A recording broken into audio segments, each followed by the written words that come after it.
Have you ever felt awkward at a Japanese restaurant, not knowing the proper way to eat? Well, today we dive into the dining etiquette for 3 types of restaurants: sushi, ramen, and izakaya. So buckle up as we explore some important do's and don'ts to make you look like a pro. Now let's step into the world of sushi restaurant etiquette. Number 1, punctuality. When you go to a high-end sushi restaurant, one of those things is to always be on time. Japanese people are known for their punctuality, and if you arrive late to a sushi restaurant, there is a possibility that even if you had a reservation, your spot will be canceled. This is to make sure that everybody at the restaurant can enjoy the sushi experience fully. Number 2, dress appropriately. The other thing to make sure of is that sushi restaurants are fancy restaurants, so make sure to dress up nicely when you go to sushi restaurants. A fun fact is you're actually not supposed to wear perfumes or cologne or anything that smells strongly when you go into a sushi restaurant. The scent of your perfumes will distract diners from focusing on the delicate sushi. Number 3, never open up the sushi. Restaurants usually have a small plate for you to dip your sushi into the soy sauce and some wasabi on the side. You can add a little bit of wasabi on top of your sushi if you would like more. But you should never open up your sushi and put it inside. If you open it up, that's extremely disrespectful, and you should never do that at any sushi restaurant. Number 4, chopsticks or hands? Whether you choose chopsticks or your hands, both are acceptable. If you are eating with your hands, use the provided wipe to clean your hands before picking the sushi up. Just be sure not to bite the sushi before it goes into your mouth. As we delve into the exquisite world of sushi, remember to savor each bite. From the delicate texture of clam sushi to the rich and creamy crab cake, every dish tells a unique story. And when it comes to sushi etiquette, a key tip is to never point with your chopsticks and neatly place them on your plate or chopstick rest when taking a break. It's all about respect for the sushi chef as well as the sushi served. Number 5, ramen restaurant. When you go to a ramen restaurant, you usually need to order your ramen from a ticket machine. Most ramen shops have them, and they're very easy to use. You choose whatever ramen, toppings, and eggs you want. Then, just put your coins and money bills into the machine. The machine will issue a ticket with your order printed on it. You can then choose your seat and give it to the restaurant staff. The staff will submit your order to the ramen chef, and then they'll make your ramen for you. Number 6, slurping. I want to debunk the myth that you have to slurp your noodles in Japan in order to be polite. It is true that slurping your ramen shows some appreciation to the owner. The reason is because if you're slurping, it is obvious you're really enjoying your ramen. You're just trying to get the delicious ramen in your mouth as fast as possible. So they appreciate it when you do slurp, but it's really up to you. Another reason why ramen fanatics usually recommend slurping your ramen is because it allows more air and also soup to enter your mouth as you're eating the noodles, which can add more flavor. Number 7. One other thing that's not really a rule in ramen culture is that you're not supposed to bite the noodles before they go into your mouth. It's all about savoring each element. One solution is to take a small amount of noodles. Then you put it on your chirurenge spoon. That way you can control the amount of noodles that you're actually going to be eating. One fun fact on chirurenge, the accompanying wooden spoon that is used for ramen, chirurenge, or commonly referred to as renge, means a petal of a lotus flower that has fallen off. Number 8. Similar to a sushi restaurant, do not point with chopsticks during meals. Also, don't stab chopsticks into the noodles when not eating. Place them neatly on the bowl.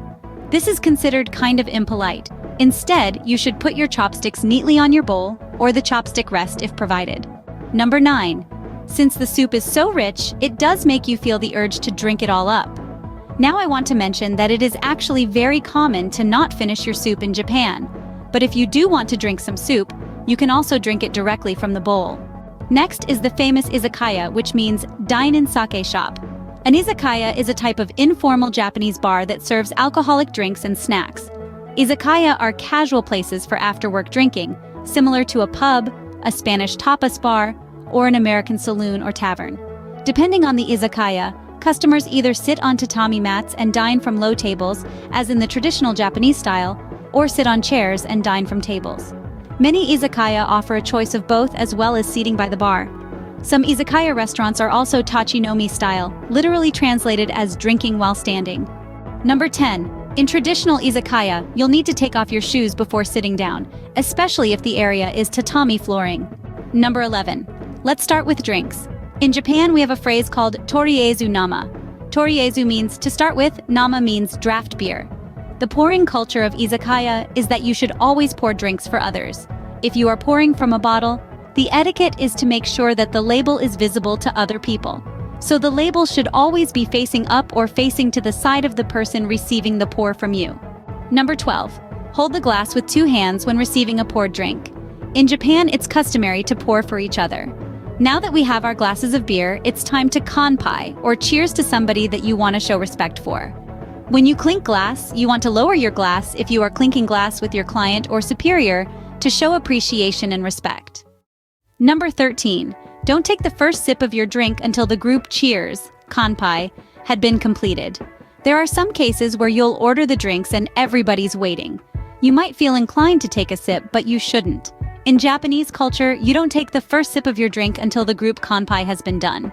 Number 14. Izakayas are meant for sharing, and they always have communal plates called torizara, which literally translates to taking plate for sharing. Do what the locals do. Use the torizara when sharing food in izakaya. Number 15. It is important to use communal clean chopsticks to cut food like fluffy izakaya-style dashi egg rolls. Don't use your own dirty chopsticks for hygiene purpose. Number 16. Remember to express gratitude by putting your hands together and say, "Gochi-su-sama deshita" at the end of your meal. It is commonly used in Japan after finishing a meal to express gratitude to the person who prepared, cooked, and service staff who served the food. The meticulous nature of Japanese culture and dining etiquette traces back to the 16th and 17th century with the Japanese samurai. Samurai, always armed with swords, needed a ritual to maintain peace at the table, leading to the origin of the tea ceremony. Fast forward to today, and you can still witness this adherence to manners in various aspects of Japanese life, including food culture and business. A quick summary. Sushi restaurant. Punctuality is crucial. Arriving late may jeopardize your reservation. Dress sharply, omit strong scents, and never open up your sushi. Whether you opt for chopsticks or hands, both are acceptable. Moving to ramen restaurants, when slurping ramen, it's optional, but it enhances the experience by allowing more flavors. Remember, don't bite the noodles. Instead, use a chirirenja spoon. Avoid pointing with chopsticks and neatly place them on the bowl. It's okay not to finish the rich soup, but if you do, you can drink it directly from the bowl. In izakaya, remove your shoes in traditional settings. When pouring drinks, ensure the label is visible, and hold your glass with two hands during cheers. Don't sip until the group kanpai is complete. Izakayas are about sharing, with communal plates called torizara. Use communal chopsticks for hygiene when cutting food. Express gratitude at the meal's end with gochi-su-sama deshita. And there you have it, a culinary journey through Japanese table manners. I hope these tips will enhance your dining experience in Japan. If you've ever had a memorable dining experience abroad or any embarrassing moments, share them in the comments below. If you enjoyed this video, don't forget to comment, like, and subscribe. Until next time, sayonara.